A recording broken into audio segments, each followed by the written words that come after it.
అందరికీ నమస్కారం.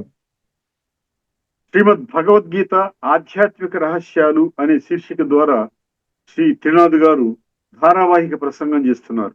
వారి ధారావాహిక ప్రసంగంలో ఈరోజు 221వ ప్రసంగం చేస్తున్నారు. శ్రీ త్రినాథ్ గారికి స్వాగతం. శ్రీమద్ భగవద్గీత ఆధ్యాత్మిక రహస్యాలు ఏమిటంటారు ఇంగ్లీష్లో దీన్ని?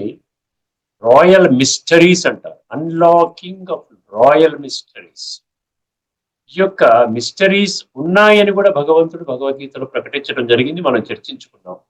అనేక శ్లోకాలలో గుహ్యత, రహస్యము అన్న పదాలు ఉన్నాయి. ఈ రహస్యాలు తెలుసుకోవడం వలన మనము చక్కటి జీవితాన్ని జీవించగలుగుతాం. ఎనర్జెటిక్ గా, అర్థమైందండి, విలువలతో కూడినటువంటి జీవితము, చరిత్ర నిర్మాణము చేసుకునే జీవితము, భగవంతుని యొక్క సాంగత్యములో గడిపేటువంటి జీవితము, ఇవన్నీ కూడా మనకి సహజంగానే చాలా సులభంగా ఎటువంటి ఖర్చు లేకుండా మనకు వస్తాయండి. ఇది ముఖ్యమైన విషయము. ముందుగా ఈ యొక్క కార్యక్రమాన్ని వీక్షిస్తున్నటువంటి అందరికీ, గీతా ప్రేమికులకి, భగవంతుని యొక్క ప్రేమికులకి, తత్వాభిలాషులకి, సత్యాన్ని ప్రేమించే వాళ్ళకి అర్థమైందండి. ఎందుకంటే నూటికో కోటికో కొద్ది మంది మాత్రమే భగవంతుణ్ణి తెలుసుకుంటాడు అని భగవంతుడే స్వయముగా కుండ బద్దలు కొట్టినట్లుగా వారు ఆ విధంగా చెప్పినప్పుడు, నేను ఏ విధంగా తెలుసుకోగలుగుతాను, నేను కూడా భగవంతుని ప్రాప్తి చేసుకున్నటువంటి ఆ కొద్ది సంఖ్యలోని మనుషులలో నేను ఏ విధంగా ఉండగలుగుతాను, ఈ యొక్క ప్రశ్నకి సమాధానమే ఈ యొక్క కార్యక్రమం అండి. అందరికీ కూడా నమస్కారం. ముందు మాటగా మనం ఏం చర్చించుకుంటున్నాం గత కొన్ని ఎపిసోడ్స్ నుంచి? ధార్మికత, ఆధ్యాత్మికత. ధార్మికం అంటే ఏమిటి, ఆధ్యాత్మికం అంటే ఎందుకు ఈ విషయానికి అత్యంత ప్రాముఖ్యత భగవంతుడు ఇస్తున్నాడు అంటే, ఈ ఒక్క తేడా మనం గమనించినట్లయితే, బుద్ధినేత్రాన్ని తెరుచుకొని స్పష్టంగా గమనించినట్లయితే, మనము ఏది ఉత్తమము, ఆ ఉత్తమమైనటువంటి మార్గానికి ఎలాగ నేను పరివర్తన చెందాలి, ఈ విషయాలు మనకు అర్థమవుతాయండి. ఖచ్చితంగా 7వ అధ్యాయం 3వ శ్లోకంలో తెలియజేసినట్టుగా, నన్ను తత్వము ఆధారంగా అతి కొద్ది సంఖ్యలోని మనుషులు మాత్రమే తెలుసుకుంటారు. తత్వం అంటే ఏంటి? యథార్థం, వాస్తవము, రియాలిటీ, ట్రూత్ అంటాం కదా, అదన్నమాట. అయితే ఈ ఎపిసోడ్లో కూడా కొన్ని మంచి విషయాలు మనం తెలుసుకునే ప్రయత్నం చేద్దామండి. ముఖ్యంగా గమనించవలసింది ఏంటంటేనండి, ఈ ప్రపంచం అనేది ఒక నాటక రంగము అని పెద్దవాళ్ళు చెప్తున్నారు. ఇది ఒక నాటక రంగము. ఏ విధంగా అయితే నాటకంలో పాత్రధారులు ఉంటారో, వాళ్ళు కూడా ఏం చేస్తారండి, ఇంటి నుండి వస్తారు. వచ్చిన తర్వాత గ్రీన్ రూమ్ అంటారు చూసారా, మేకప్ రూమ్. అక్కడికి వెళితే అక్కడ మేకప్ ఆర్టిస్టులందరినీ కూడా వాళ్ళని ఎటువంటి పాత్ర ఏ విధంగా ఉండాలి అని వాళ్ళని తయారు చేస్తారు. అంతే కదండి. తయారు చేసిన తర్వాత 2 గంటలో 3 గంటలో నాటకం మొదలవుతుంది. మొదలైన తర్వాత అద్భుతమైనటువంటి వాళ్ళ యొక్క పాత్రని అభినయిస్తారు చక్కగా. తర్వాత ఏం చేస్తారు, మళ్ళీ అయిపోయిన తర్వాత అందరూ తప్పట్టు కొట్టిన తర్వాత, అందరూ మెచ్చుకున్న తర్వాత, వాళ్ళకి కాస్త ఆ విధంగా గౌరవాన్ని ఇచ్చిన తర్వాత ఏం చేస్తారంటే, అయిపోయిన తర్వాత ఆడియన్స్ అంతా వెళ్ళిపోతారు. వీళ్ళు మళ్ళీ గ్రీన్ రూమ్కి వెళ్ళిపోయి మళ్ళీ ఏం చేస్తారు, ఆ మేకప్ అనేది తొలగించుకొని మళ్ళీ ఒరిజినల్ డ్రెస్లోకి వచ్చేస్తారు. వచ్చేసి ఇంటికి వెళ్ళిపోతారు. ఇదేనండి వర్తమానంలో జరిగేటువంటి ప్రక్రియ కూడా ఇదే. తేడా ఏమన్నా ఉందా చెప్పండి? పరంధామం నుండి మనం ఆత్మరూపంలో వచ్చాము, స్టార్టింగ్ లో వచ్చాము. సత్యయుగంలో అనుకోండి, మన సంస్కారాలు అద్భుతంగా ఉన్నాయి అనుకుందాం. ఎందుకంటే నెగిటివ్ థింకింగ్ ఎందుకు, అందరూ కూడా సత్యయుగంలోకి వస్తారు అనుకుందాం. సత్యయుగం నుండి మన పాత్రను అభినయిస్తున్నాము. ఈ విధంగా అయితే ఆ పాత్రని ఆ మేకప్ ఆర్టిస్ట్ మార్చేస్తున్నాడు. అదే విధంగా మనకి శరీరం అనే ఒక వస్త్రం మనకి భగవంతుడు ప్రసాదిస్తున్నాడు మన సంస్కారాలకు అనుగుణంగా. తర్వాత ఆ విధంగా మన పాత్రను అభినయిస్తూ ఒక పాత్ర, రెండవ పాత్ర, అలా ఒక్కొక్క జన్మకు ఒక పాత్రలాగా అభినయిస్తూ మళ్ళీ మనం ఏం చేసాం, ఇప్పుడు చివరికి వచ్చేసాం. భగవంతుడు అంటున్నాడు, ఇప్పుడు నాయన ఈ ఆఖరి పాత్ర, ఈ కల్పంలో ఇది ఆఖరి పాత్ర. ఇక్కడ ఈ యొక్క శరీరాన్ని నువ్వు విడిచిపెట్టి మళ్ళీ ఇంటికి రావాలి. మళ్ళీ కొత్త సైకిల్ ఏదైతే ప్రారంభమవుతుందో, సృష్టి చక్రం ప్రారంభమవుతుందో, ఆ ప్రారంభంలో మళ్ళీ ఈ యొక్క పాత్రలు, అనేక పాత్రలు ఏవైతే నువ్వు అభినయించుకుంటూ వచ్చావో, ఆ పాత్రలుగా అభినయించావా, లేక పాత్రని మర్చిపోయి అవాస్తవంలోకి వెళ్ళిపోయి ఆ విధంగా విషయ వికారాల వలయములో కూరుకుపోయి పడిపోయి ఇంద్రియ సుఖాలకి మరిగి కామ క్రోధ లోభ మోహ అహంకారాల మధ్యలోనే అదే ప్రపంచం అన్న ఒక భ్రాంతి భ్రమలో పడిపోయి నేను ఆత్మను, ఇది నా శరీరము, ఆత్మ శరీరము ద్వారా పాత్రని అభినయిస్తుంది అన్న విషయాన్ని మరచిపోయి ఆ విధంగా జీవిస్తున్నావా? అది అన్నమాట మనం ఆలోచించుకోవాల్సింది. పాత్రని మర్చిపోకూడదు. We are all actors. భగవంతుడు ఎవరండి? భగవంతుడిని మనం ఒక డైరెక్టర్ అని చెప్పచ్చు. డైరెక్టర్ అంటే ఏంటి? ఆయనకి అంతా తెలుసు. మొత్తం 3 గంటల ఆట అంతా కూడా ఆయనకు తెలుసు. ముందు ఎవరు వస్తారు, మధ్యలో ఎవరు వస్తారు, చివరిన ఎవరు వస్తారు, ఆ హాస్యం ఎలా పండిస్తాడు, ఆ విధంగా సీరియస్నెస్ ఏ పాత్ర ద్వారా వస్తోంది, ఏ విధంగా పాత్రలు రక్తి కట్టిస్తున్నాయి, అంతా ఆయన యొక్క ఆధ్వర్యంలోనే జరుగుతుంది. బిహైండ్ ద స్క్రీన్ ఉంటాడు. ఆయనకి ఈ నాటకం యొక్క ఆది మధ్య అంతిమ మొత్తం తెలుస్తుంది. ఆయనకి తెలుస్తుంది కాబట్టి అది మనకు కూడా చెప్తాడు. చెప్పినా మనకు కూడా తెలుస్తుంది. ఈ క్యారెక్టర్ తర్వాత ఆ క్యారెక్టర్ వచ్చి అరుస్తాడు, దానికి ప్రతిస్పందన ఈ విధంగా ఇవ్వాలి. తర్వాత మధ్యలో ఈ హాస్యాన్ని ప్రకటించేవాడు వస్తాడు, కమెడియన్ వస్తాడు, ఆయన 4 మాటలు మంచిగా చెప్పి జనాలు నవ్వించి మధ్యలో వెళ్ళిపోతాడు.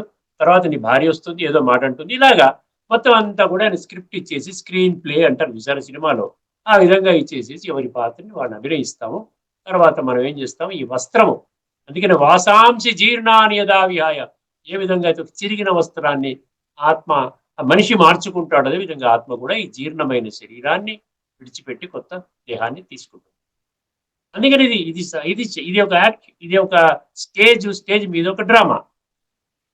ఈ విధంగా మనం తెలుసుకున్నాం అనుకోండి, మనలో ఏమవుతుందంటే ఒక బ్రాడ్ మైండెడ్నెస్ వస్తుంది. ఏముంది, ఎందుకు ఊరికేనే వాడితో గొడవ పట్టము, ఎందుకు ఊరికేనే పరుచుకోవడము, ఎందుకు అగౌరవంగా మనుషుల పట్ల ప్రవర్తించడము, నావాడు పరాయివాడు అన్నటువంటి భావన ఎందుకు? అందరూ యాక్టర్సే కదా, అందరూ ఈ సృష్టి మీద కొద్ది సమయం గడిపేసి వెళ్ళిపోయే వాళ్లే కదా. ఆ విధంగా ఏమవుతుందంటే కాస్త పరివర్తన రావడానికి మీకు అవకాశం. ఆధ్యాత్మికతలో ఈ యొక్క జ్ఞానం ఏదైతే భగవంతుడు ఇస్తున్నాడో, అర్థమైంది, నీవు యాక్టర్ అనే భావన జ్ఞానం ఇస్తున్నాడు. దానివల్ల మనము ధార్మికంలో ఉన్నటువంటి ఈ విధంగా ధార్మికంలో ఇటువంటిది ఏమి లేదండి. కేవలం నా జన్మ దొరికింది, అద్భుతం, నాకు మంచి ఉద్యోగం ఉంది, నాకు మంచి వ్యాపారం ఉంది, మంచి ధనం ఉంది, మంచి పిల్లలు ఉన్నారు, పిల్లలు అమెరికాలో చదువుకుంటున్నారు, మంచి సంపాదించుకుంటున్నారు, వాళ్ళు నా కోడలు అల్లుడు అందరూ బాగున్నారు, అద్భుతంగా ఉన్నారు, బ్రహ్మాండంగా ఉంది, పెద్ద భవంతి నిర్మించుకున్నాను, మంచి హై ఎండ్ కార్లు, ఒక్కొక్క కారు 3 కోట్లు 4 కోట్లతో, నాలాంటి 10 కార్లు ఉన్నాయి, హై రేంజ్ లో నా యొక్క సంబంధాలు ఉన్నాయి. సో ఇవన్నీ మనం గడిపేసి ఏం మర్చిపోతున్నాము, ఆయన నేను టెంపరరీ రోల్ నాది అన్న సంగతి మర్చిపోతున్నాం. అందుకనే మనకేమవుతుంది, ఆధ్యాత్మికంగా మనం ఏమాత్రము ఎదగలేకపోవడానికి కారణం ఏంటంటే, నేను పర్మనెంట్ గా కూర్చుని ఉన్నాను ఇక్కడే, ఇదే నా రాజ్యము, నాదే, నేనే గొప్పవాడిని, నేను నాది అన్నటువంటి భ్రాంతిలో వచ్చేసేసి మనం ఏం చేస్తున్నాం అంటే ఆత్మని కుళ్ళబెట్టేస్తున్నాం.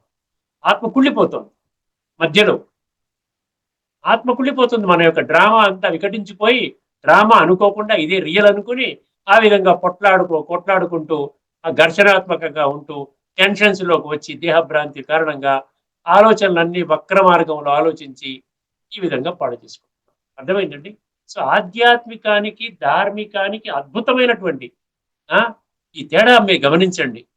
ఎందుకంటే ఇది వాస్తవము. మన డ్రామా అన్న విషయం ఇది వాస్తవము. ఆ సంగతి మనకి ధార్మికంలో మనకి ఎక్కడా కూడా మనకి దొరకదు. 10వ అధ్యాయం 32లో ఏం చెప్పాడు ఆయన? అధ్యాత్మ విజ్ఞానం అన్నాడు. ఎన్నిసార్లు అంటే ఎందుకు చెప్తున్నానంటే మీ బుద్ధిలో కూర్చుంటుంది, ఎక్కడో దగ్గర గుచ్చుకుంటుంది. భగవద్గీత ధార్మిక గ్రంథము కాదు, భగవద్గీత ఆధ్యాత్మిక గ్రంథము. ఇప్పటికే మనం చెప్పుకున్నట్లు ధార్మికం అంటే ఒక ధర్మానికి చెందిన వాళ్ళకి మాత్రమే పరిమితము, ఆధ్యాత్మికం అంటే విశ్వాత్మలందరికీ సంబంధించిన గ్రంథం. బ్రాడ్ మైండెడ్ ఎక్కడొస్తుంది మనకి? ధార్మికంలో రాదు. నా కులము, నా జాతి, నా మతము, నా వర్ణము, ఉన్నవాడు లేనివాడు, నల్లవాడు తెల్లవాడు, భాష ఆధారంగా విడిపోవటము, ఉద్యోగ ఆధారంగా విడిపోవటము, డబ్బు లెవెల్ ఆధారంగా అంటే ఎకనామిక్ లెవెల్లో విడిపోవటము, నేను ఫలానా దేశంలో ఉన్నాను, నేను చాలా గొప్పవాడిని, ఈ సాధారణ వాళ్ళతో నేను మాట్లాడను. అర్థం, ఇదంతా ధార్మికంలో మనం అంతా డివైడ్.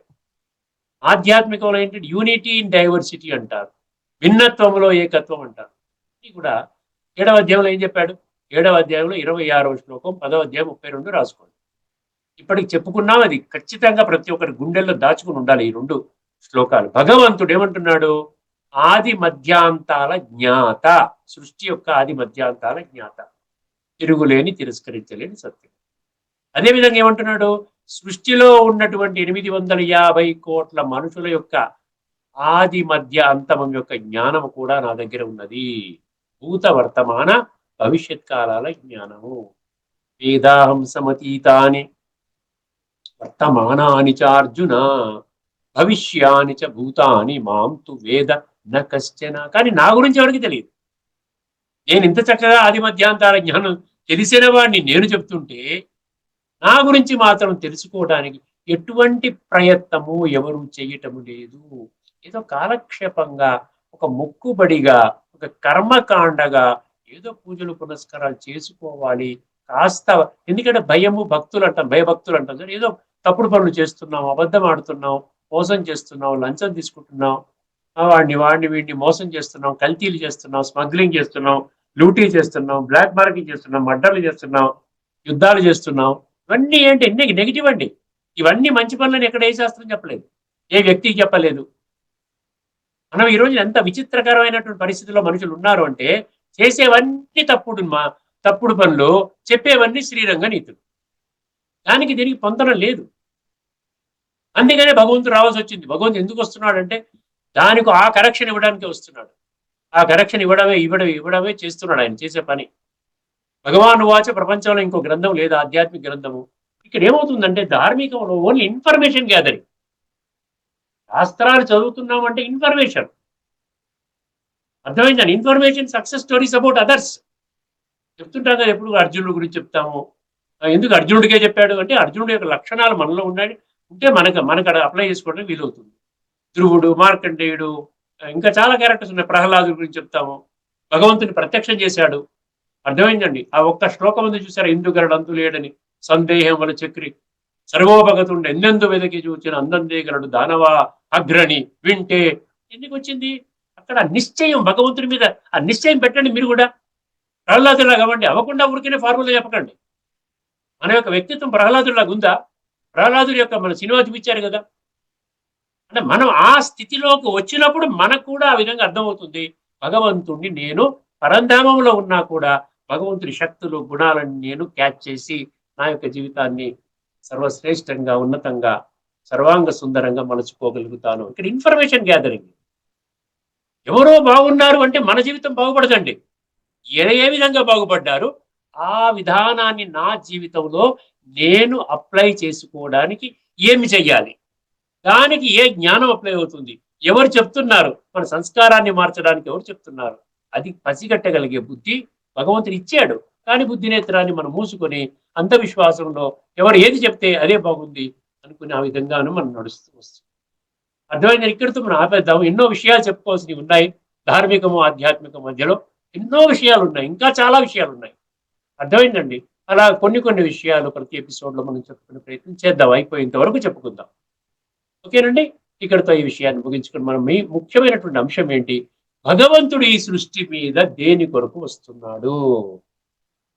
భగవంతుడు తన యొక్క సత్యమైన స్వరూపాన్ని నిరూపించుకోవడానికి ఎన్ని కోణాలలో చెప్తున్నాడో చూసారా. మన కోసం ఎంత కష్టపడుతున్నాడో చూసారా. ఆయన పట్టించుకోక్కర్లేదు కదా. మీరు తెలుసుకుంటే ఏంటి, తెలుసుకోకపోతే ఏంటి. తెలుసుకున్న వాళ్ళు బాగుపడతారు, తెలుసుకోకపోతే పాడైపోతారు. పాడైపోండి. మీరు ఏమన్నా మంచి మార్గం నడుస్తున్నారా. అర్థమైంది. భగవంతుడు ఏమంటున్నాడు, నేను చెప్పే జ్ఞానం కంటే మీ దగ్గర అద్భుతమైన జ్ఞానం ఉందా, అది కంపేర్ చేసుకోండి. ఇది తే జ్ఞానమాఖ్యాతం గుహ్యాతి గుహ్యతరం మయా అన్నాడు. 1863 రాసుకోవచ్చు. అంతేనండి. ఇతిదే జ్ఞానవాఖ్యాతం గుహ్యాతి గుహ్యతరం. అద్భుతమైన రహస్యాలలోకి ఎలా రహస్యమైనటువంటి జ్ఞానము నా దగ్గర ఉన్న జ్ఞానం మీకు పంచుతున్నానే. మీ దగ్గర అంతకంటే గొప్ప జ్ఞానం ఉందా, కంపేర్ చేసుకోండి. నేను చెప్పిన జ్ఞానము, మీరు చెప్పిన ఇన్ని కోణాలలో నేను ఒక్కడిని భగవంతుణ్ణి, నేను మీ తండ్రిని, నేను పతిత పావనుణ్ణి, దివ్య గుణాల సాగరుణ్ణి, సర్వశక్తివంతుణ్ణి, త్రిగుణాతీతుణ్ణి, ఆది మధ్యాంతాల జ్ఞాతని, విశ్వాత్మలందరికీ తండ్రిని. ఇన్ని చెప్తున్నా మీకు అర్థం కావటం లేదు అంటే మీరు మీ భాగ్యములో నన్ను పొందేటువంటి ఆ విధంగా ఆ విషయం లేదన్నమాట. మీ భాగ్యములో స్వర్గంలోకి వచ్చే విషయం లేదన్నమాట. సత్యయుగంలో శ్రేష్టమైన జన్మలు తీసుకునే భాగ్యం మీకు లేదు. అంతే కదా అనుకోవాల్సింది. ఇంతకంటే గొప్పగా ఎవరు చెప్తారు చెప్పండి మీకు? అందుకనే భగవంతుడు నేను వచ్చేది, నేను మీకులాగా కర్మలు చేసి ఒక కర్మఖాతాన్ని క్రియేట్ చేసుకుని ఆ విధంగా నా యొక్క ఆత్మని కూడా కుళ్ళబెట్టుకుని, భగవంతుడు ఆత్మనే కదా, భగవంతుడికి మనకి మన ఇద్దరు అందరూ ఆత్మలవే. భగవంతుడు పరమాత్మ ఎందుకన్నామంటే ఆయన ఈ సృష్టి నాటక రంగంలోకి రాడు. జనన మరణ చక్రం అన్నమాట. ఈ జనన మరణ చక్రం అన్నమాట ఇది. ఈ సృష్టి అంటే జనన మరణ చక్రం. శరీరాన్ని వదిలేయటం, అదే ఆత్మ, శరీరం ఉండే ఆత్మ వెళ్ళిపోవడం, మళ్ళీ కొత్త శరీరం తీసుకోవడం, ఈ వదిలేయటము తీసుకోవడం, వదిలేయటము తీసుకోవడం, వాసాంశి జీర్ణాయ. ఆ పని నేను చేసినట్లయితే నాకు మీకు తేడా ఉంది. మీరు కుళ్ళిపోతున్నారు, నేను కుళ్ళిపోతాను. కుళ్ళిపోయిన వాడు ఇంకో కుళ్ళిపోయిన వాడిని బాగు చేస్తాడా? కుళ్ళిపోయిన వాడు ఇంకొక కుళ్ళిపోయిన వాడిని బాగు చేస్తాడా? ఒక పతితుడు ఇంకొక పతితుడిని పావనంగా చేస్తాడా? ఇంపాసిబుల్. అందుకనే నేను కుళ్ళను బాబు, నేను సదా పావనంగా ఉంటాను. ఎందుకంటే నేను జనన మరణ చక్రానికి అతీతుడిని, కాలచక్రం బయట ఉంటాను, నేనే పాత్రను అభినయించను. మీరు పాడైపోయినప్పుడు, పూర్తిగా పాడైపోయినప్పుడు నేను మళ్ళీ సృష్టి మీద వచ్చి మీకు గతి సద్గతినిచ్చేటువంటి ముక్తి, జీవన్ముక్తినిచ్చేటువంటి విధానం, అంటే స్వర్గంలో శ్రేష్టమైనటువంటి భాగ్యాన్ని కలిగించేటువంటి విధానము జ్ఞానము ద్వారా చెప్తాను. అందుకని సార్ జ్ఞానం అనేది ఉన్నతము, భక్తి అనేది ఫస్ట్ స్టేజ్. భక్తి, జ్ఞాన, వైరాగ్యం అంటారు. First stage, second stage, third stage. వైరాగ్యం అంటే తర్వాత ఏమవుతుంది? ఈ శరీరం మీద వ్యామోహం తగ్గుతుంది, ఆత్మ మీద రాగం పెరుగుతుంది, ఆత్మని శుద్ధి చేసుకోవాలన్న విషయం మీద మనకి ఇంట్రెస్ట్ కలుగుతుంది. దానికోసం ఎన్ని ఎన్ని శ్లోకాలు ఉన్నాయండి. నాకు మొత్తం 574 శ్లోకాలు నా ఎదురుగుండా ఉన్నాయి. అందులోనే పికప్ చేస్తున్నాను. ఇగో ఇక్కడ ఇది, ఇక్కడ ఇది, ఇక్కడ ఇది, ఇక్కడ ఇది. భగవాను వాచ. అర్థమైందండి. ఒక్కసారి ఇప్పుడు ఈ శ్లోకం నేనేం చెప్పబోతున్నానంటే 13వ అధ్యాయంలోని 31. కొన్ని పుస్తకాల్లో 32గా కూడా ఉండొచ్చు. ఎందుకంటే 13వ అధ్యాయంలోని మొదటి శ్లోకాన్ని తొలగించడం జరిగింది. కొన్ని పుస్తకాల్లో, కొంతమంది, కొన్ని సంస్థల వాళ్ళు. అర్థమైంది. ఇప్పటివరకు నా దగ్గర ఉన్న గీతా ప్రెస్ కానీ ఇంకో పుస్తకం కానీ దాంట్లో కూడా లేదు. టీటీడీ వాళ్ళ పుస్తకంలో ఉంటుంది, ఇస్కాన్ వాళ్ళ బుక్ లో ఉంటుంది, అలాగనమాట. అందుకని 13:31 కానీ 32 కానీ మీరు పరిశీలించండి ఒక్కసారి. భగవంతుడు ఏం చెప్తున్నాడో చూద్దాం. ఇప్పటికే కొన్ని శ్లోకాలు మీ ముందు ఉంచడం జరిగింది. నేను మీకులాగా కర్మలు చేయడానికి, నా యొక్క ఆత్మని పాడు చేసుకోవడానికి నేను ఈ సృష్టి మీదకి రావటం లేదు. నేను కేవలము నా యొక్క విద్యుక్తమైన పాత్ర అంటే ఏమిటి? నా బిడ్డలైనటువంటి 850 కోట్ల మంది నా బిడ్డలకి సంపూర్ణ ఆధ్యాత్మిక జ్ఞానాన్ని ప్రసాదించి, ఆ జ్ఞానాన్ని జీవితంలో ఎలాగా అనుభవం చెయ్యాలో ఈ రాజయోగం అన్న ప్రక్రియని వాళ్ళకి నేర్పించి, వాళ్ళని ఆత్మశుద్ధి చేయించి, అర్థమైందండి, బాగా ఆత్మని కడిగి శుద్ధముగా చేసి, సాత్వికంగా పరివర్తన చేసి, వాళ్ళని రాబోయేటువంటి సత్యత్రేతాయుగాలు అనబడేటువంటి స్వర్గములో నా చేత స్థాపన చేయబడేటువంటిది, అందులోకి వెళ్ళే అధికారము నా నుండే మీకు వస్తుంది. కానీ ఎక్కడ నుండి ఎవరి నుండి రాదండి. 33 కోట్ల దేవీ దేవతల నుండి కూడా మీకు రాదు. అదేవిధంగా ధర్మస్థాపకుల నుండి రాదు. సాధువులు, సన్యాసులు, ఋషులు, మునులు, పీఠాధిపతులు, మహామండలేశ్వరులు, ఏమైనా జగద్గురువులు అనబడి ఎంత పెద్దవాళ్ళైనా కూడా దేహదారుల నుండి మీకు రాదు. ఎందుకంటే దేహదారులు కాలచక్రంలోకి వస్తారు, జనన మరణ చక్రంలోకి వస్తారు. వాళ్ళు కూడా స్థిరంగా ఒక స్థాయిలో ఎప్పటికీ ఉండరు, సాత్వికంగా ఎప్పటికీ ఉండరు. తర్వాత సాత్వికం తర్వాత మళ్ళీ రాజసంలోకి వస్తారు, రాజసంలోకి మళ్ళీ తామసంలోకి వస్తారు. 1840లో స్పష్టంగా చెప్పడం జరిగింది. దేవీ దేవతలు కూడా ఆ విధంగా వాళ్ళు ఈ ప్రయాణంలో సాత్విక, రాజసిక, తామసికంలోకి వస్తారు. ఒకసారి ఈ శ్లోకాన్ని వినండి ఇప్పుడు. అనాదిత్వాం నిర్గుణత్వాత్ పరమాత్మాయ అవ్యయః. అనాదిత్వాం నిర్గుణత్వాత్ పరమాత్మాయమవ్యయః. అర్థమైందండి. శరీరస్థోపి కౌంతేయ న కరోతి న లిప్యతే. ఇది శ్లోకం. ఎంత చక్కగా చెప్పండి, ఇంత బాగా చూసారా? బుద్ధి నేత్రం తెరుచుకుంటే మీకు సంస్కృతము తెలుగులాగా బోధపడుతుంది. మూఢత్వంలో విన్నట్లయితే తెలుగు కూడా సంస్కృతం అయిపోతుంది, మీకు ఏం అర్థం కాదు. ఇక ప్రవచనకారులంతా ప్రవచనం అంతా తెలుగులోనే చేస్తున్నారుగా. అయినా ఎక్కడైనా మార్పు వచ్చిందా? వాళ్ళు ఎక్కడైనా చెప్పారా మీరు పాడు పనులు చేసుకున్నా పర్వాలేదండి, లంచం తీసుకున్నా పర్వాలేదు, సాటి మనిషిని ఏడిపించినా పర్వాలేదు, దుర్మార్గపు కర్మలు చేసినా పర్వాలేదు, ఈ విధంగా మా ప్రవచనం వింటే సరిపోతుందని ఇక్కడ చెప్పారా? వాళ్ళు చెప్పలే కదా. ఒక్క ప్రవచనం మీరు ఒక వీడియో పంపించండి నాకు.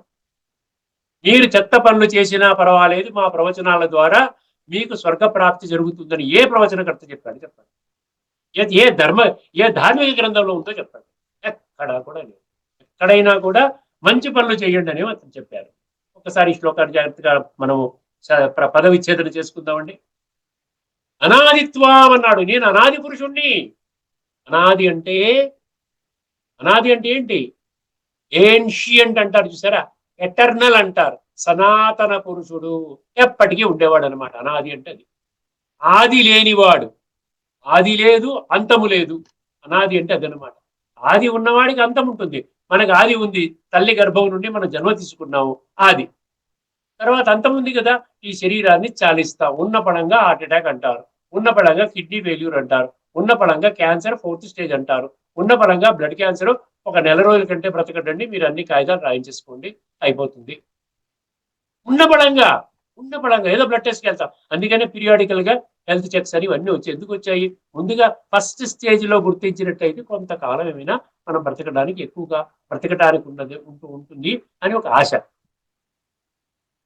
అర్థమైందండి.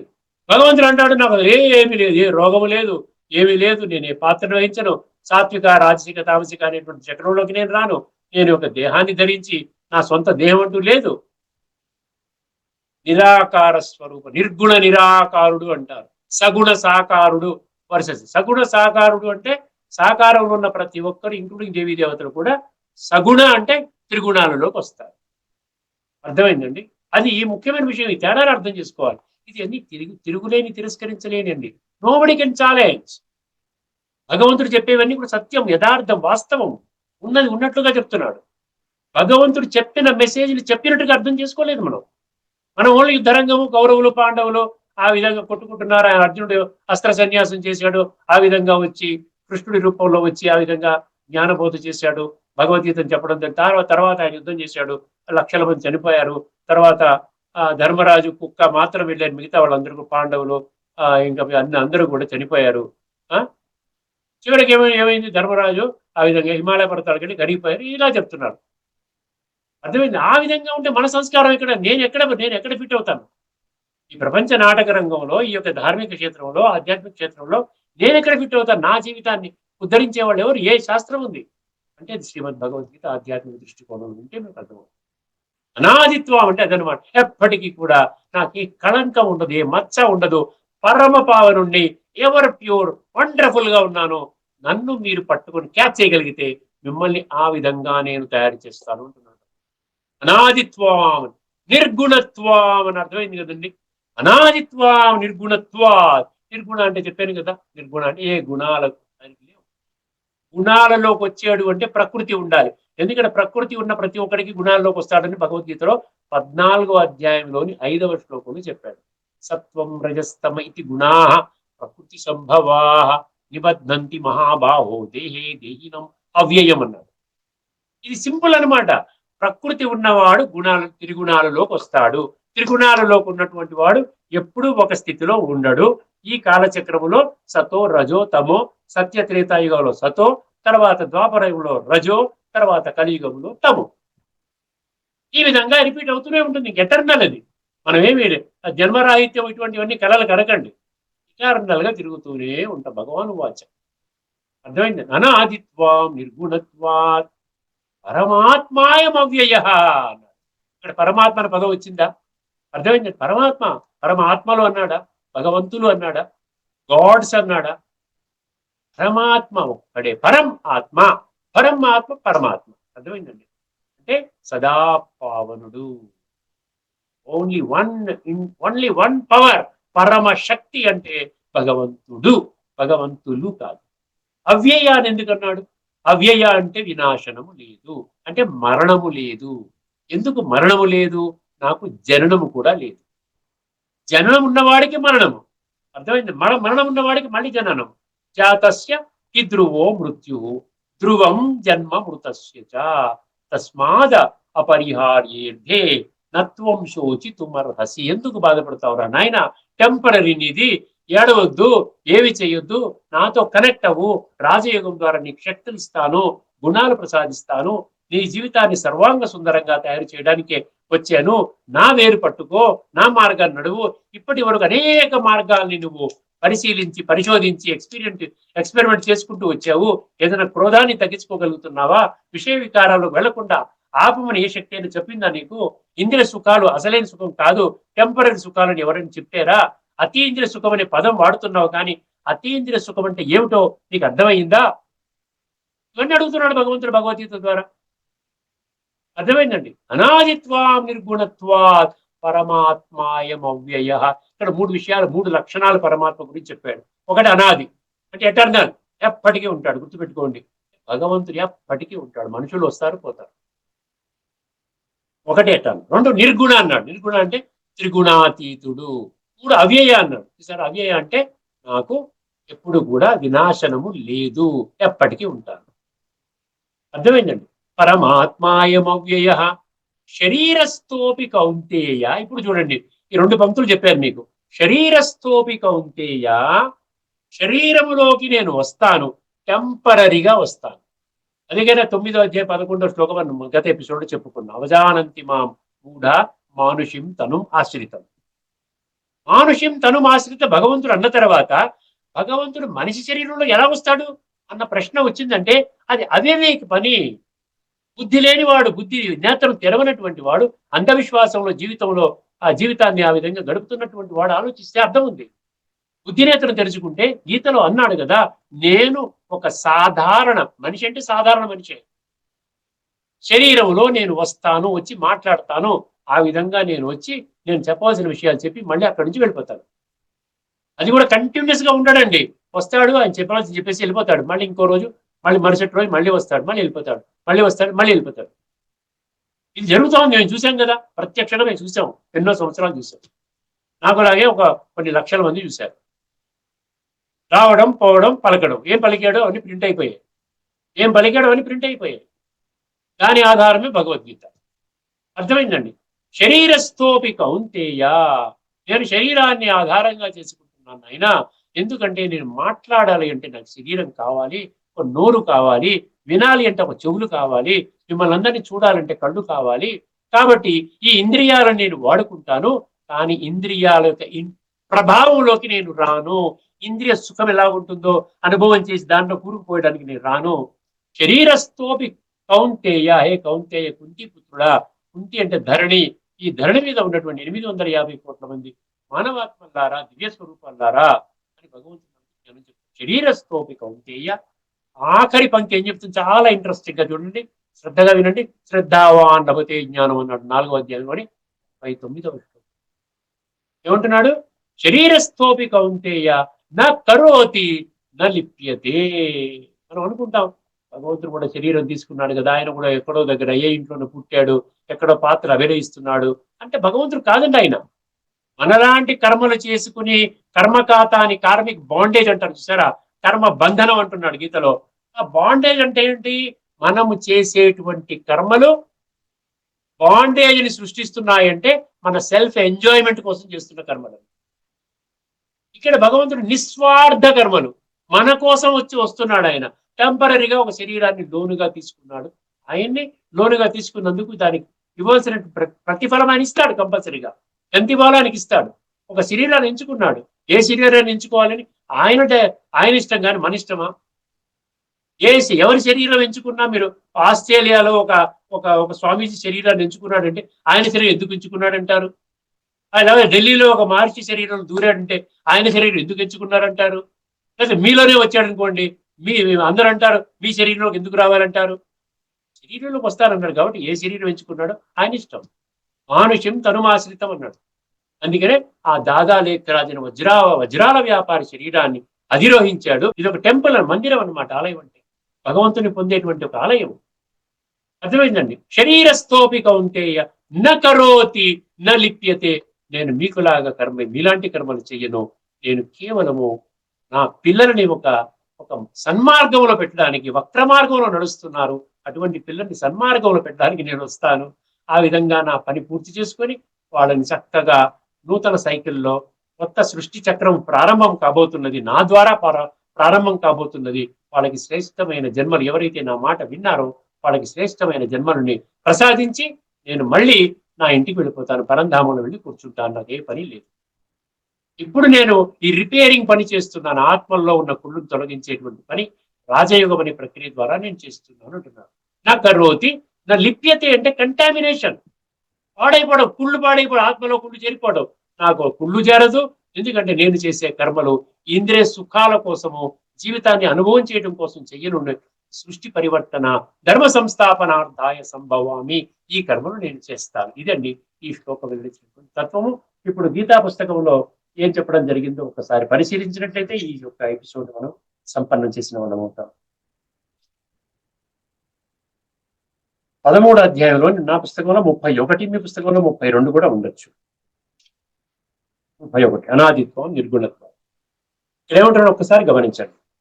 ఓ అర్జున, నాశరహితుడైన పరమాత్ముడు, అండర్లైన్ చేసుకోండి. నాశరహితుడి, త్రిగుణాతీతుడు, పతిత పావనుడు, సదా పావనుడు, ఎల్లప్పుడూ ఆత్మిక స్థితిలోనే, త్రిగుణాతీత స్థితిలోనే, ద్వంద్వాతీత స్థితిలోనే ఆ విధంగా ఉంటాడు. ఓ అర్జున, నాశరహితుడైన పరమాత్ముడు ప్రాణుల శరీరములందు ఉన్నప్పటికీ, ఇక్కడ ప్రాణుల శరీరము అన్నది కరెక్ట్ కాదు. అర్థమైందండి? శరీరస్థోపి కౌంతేయ అంటే ఏమన్నాడు, అందరిలో ఉన్నాడు అనే ఒక ఆ విధంగా భాష్యం నడుస్తోంది కదా. అందరు ఏం చెప్తారు, భగవంతుడు సర్వవ్యాపి, అందరిలో నీలో ఉన్నాడు, నాలో ఉన్నాడు, అందరిలో ఉన్నాడు. ఇక్కడ ఆ పాయింట్ని మీరు కొంచెం సెట్ చేసుకుంటే, భగవంతుడు ఒక శరీరాన్ని ఆధారం చేసుకుంటాడు. ఆ ప్రజాపిత బ్రహ్మ, ఆయననే బ్రహ్మ కుమారిల యొక్క ఈ యొక్క వీళ్ళందరూ మెంబర్స్ ఏమంటారంటే బ్రహ్మ బాబా అంటారు. బాబా అంటే తండ్రి, వారు ఒక తండ్రి, అలౌకిక తండ్రి అనమాట. అర్థమైందండి? ఆ విధంగా మీరు అర్థం చేసుకోండి. ఈ శరీరస్థోపి కౌంతేయ అంటే ఇక్కడ మామూలుగా చెప్పినట్టుగానే అందరిలో భగవంతుడు ఉన్నారు, సర్వవ్యాపత్వం, ఆ సర్వవ్యాపి అనేటువంటి విషయాన్ని ఇక్కడ చెప్పే ఉద్దేశంతో రాస్తున్నారు. పరమాత్ముడు ప్రాణుల శరీరములందు ఉన్నప్పటికీ, అందుకనే నేను చదువుతున్నాను. ఎందుకు చదువుతున్నాను? కరెక్షన్ ఎక్కడైతే ఇవ్వాలో అక్కడ కరెక్షన్ భగవంతుడు చెప్పినటువంటి జ్ఞానం ఆధారంగా కరెక్షన్ ఇవ్వడం కోసమే చదువుతున్నాను, వేరే ఉద్దేశమే లేదండి. నాశరహితుడైన పరమాత్ముడు ప్రాణుల శరీరంలో ఉన్నప్పటికీ, అనాది బ్రాకెట్లో సనాతనుడు అగుట వలనను, అనాది బ్రాకెట్లో సనాతనుడు అగుట వలనను, నిర్గుణుడు అగుట వలనను, చూసారా, గుణాతీత నిర్గుణుడు అగుట వలనను ఎట్టి కర్మలకును కర్త కాడు. మనము చేసే మామూలు కర్మలు దీనికి కర్త కాడాయన, ఆయన చేసే దివ్య కర్మ. అర్థమైందండి? దివ్య కర్మ చేస్తాడు అంటే మనుషులను పరివర్తన చేసే కర్మ చేస్తాడు, కర్త కాడు. కనుక కర్మల తనని ఏమాత్రము అంటవు, కంటామినేట్ చెయ్యవు, వాడు చెయ్యవు. అతను శుద్ధంగానే ఉంటాడు, వస్తాడు, ఆయన చెప్పాల్సిన విషయం చెప్తాడు, వెళ్ళిపోతాడు, ఎప్పటికప్పుడు శుద్ధంగానే ఉంటాడు. ఇది ఈ యొక్క శ్లోకంలోని లోతైన తత్వము.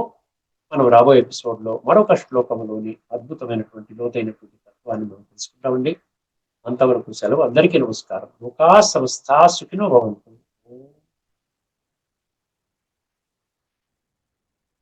శ్రీమద్ భగవద్గీత ఆధ్యాత్మిక రహస్యాల తత్వాన్ని విశ్లేషించిన శ్రీ శ్రీనాథ్ గారికి ధన్యవాదాలు.